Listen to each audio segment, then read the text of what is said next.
សួស្តីអ្នកនាងដោយមានសំណួរតាក់ទងនឹងធូលអញ្ចឹងថ្ងៃនេះខ្ញុំមានវីដេអូមួយបង្ហាញពីការធ្វើ prediction ហើយនៅក្នុងវីដេអូនេះខ្ញុំបានបង្រៀនពីការធ្វើ database ទេគ្រាន់តែយក database មកហើយយើងមាន database ស្រាប់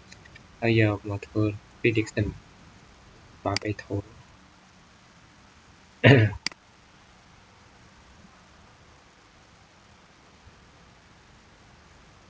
តោះយើងចូលធ្វើការបើកយក database យកមកប្រើ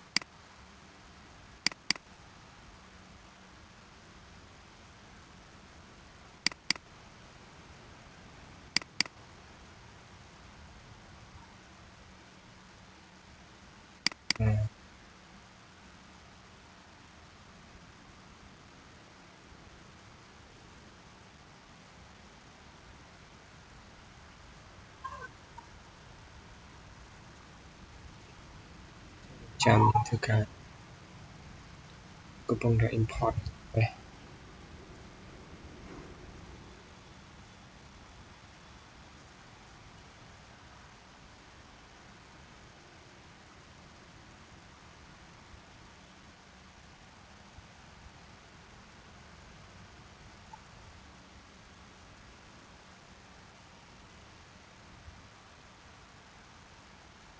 តមកបើសិនវាអត់ចេញទាំងនេះយើងចុច Ctrl S មកវា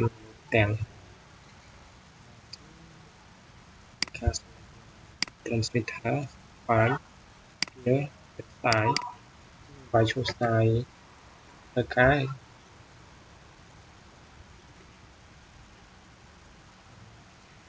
คลิกលើ side ហ្នឹងហើយវានឹង point តាមយកលើ side ហើយនេះខ្ញុំធ្វើការយកតែ view MTF បាន1100បើសិនយើង click លើវាបើសិនវាអត់តាន់ active កន្លែងនេះដោះ text ចេះវាអត់ active វា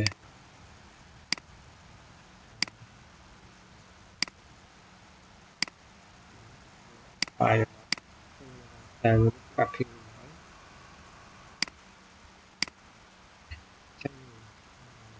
តែផ្សេងទៀតក្បែរនេះដូច assign នេះវាអត់តាន់ active ទេអញ្ចឹង active ទេមានថាបើសិនជាយើងអត់ active នៅពេលយើង calculate មកវាអត់ចេញ prediction ឲ្យយើងទេ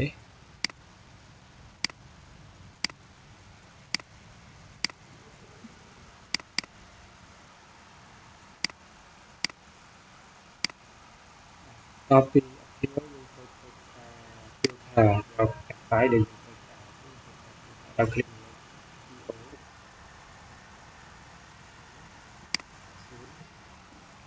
មកយើងទៅថាពីនេះយើងមួយបានត្រប់ប៉ុន correct ក៏បានប៉ុន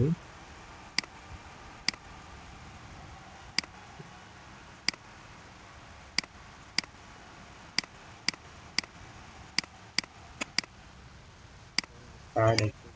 តែលោកមកវាខ្ញុំមានន័យថាវានឹង filter យកតែ style ដែលយើងធ្វើ filter ចាប់ផ្ដើមធ្វើ prediction បានហើយចូលមកលើហើយយើងឡើង prediction នេះយក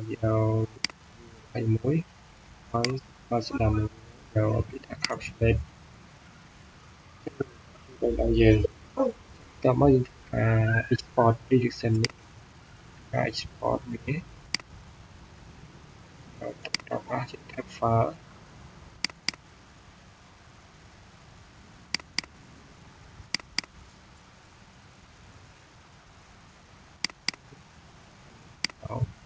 select យក extension នេះជា map info file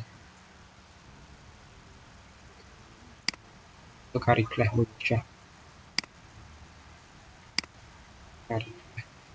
ហើយ resolution ការ change ទៅតាមអ្វីចង់បានសម្រាប់ខ្ញុំត្រូវការ change នេះ export បាទ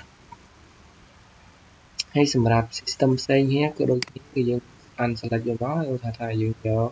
LTE unselect មកយើងយក LTE បាទ ហើយទីយើងក៏យើងត្រូវធ្វើការ active ដូចគ្នាសិនជា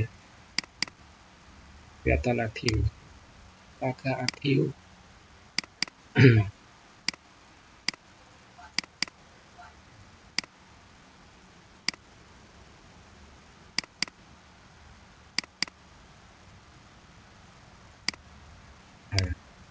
្ចឹងក្រៅពីនឹងសាយផ្សេងទៅផ្សេងទៀតគឺវា active មកហើយ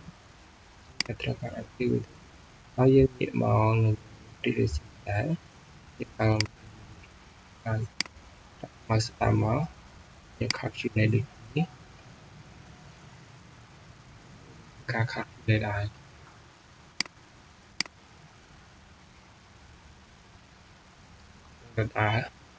ការរងចាំ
ទៅ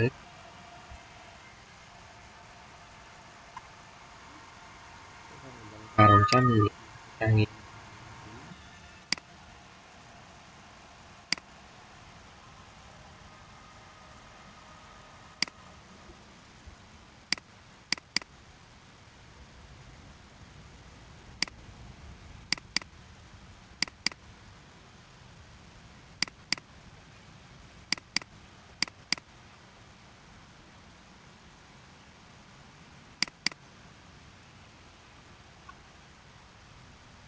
បរិយា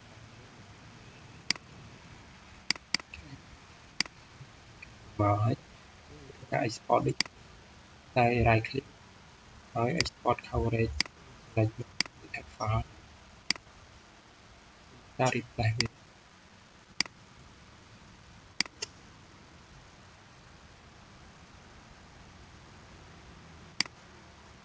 តមកបាន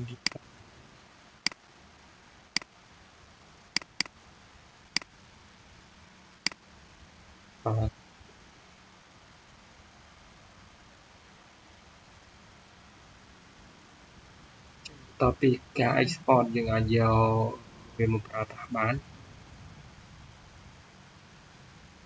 ក្នុងនឹងការ export ចាំ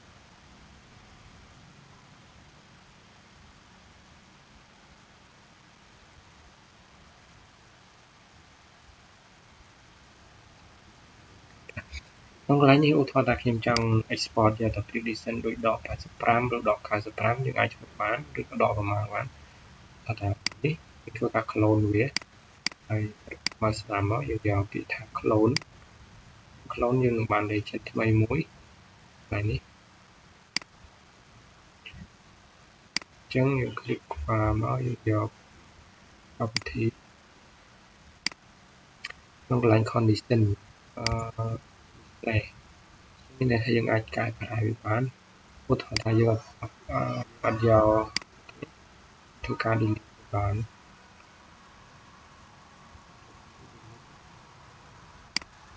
option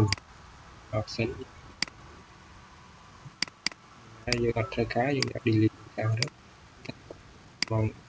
ទីផ្សារនេះយើងយកដក95លុបអ្វីដែលតូចជាងដក95ចោល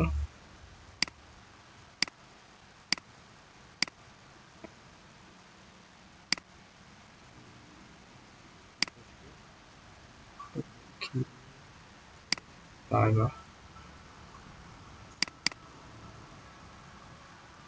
ខ្ញុំមានន័យថាខ្ញុំអត់ clone ហើយដែលយើងដកដល់95នេះអាចតែដក95ការប្រើប្រាស់ផ្សេងៗទៀតទៅនឹងការប្រើប្រាស់បង្ហាញនេះមានន័យថាបើសិនមាន database ស្រាប់ហើយយើងអាច export coverage យើងយកទៅប្រើប្រាស់បានអរគុណសម្រាប់ការសួរ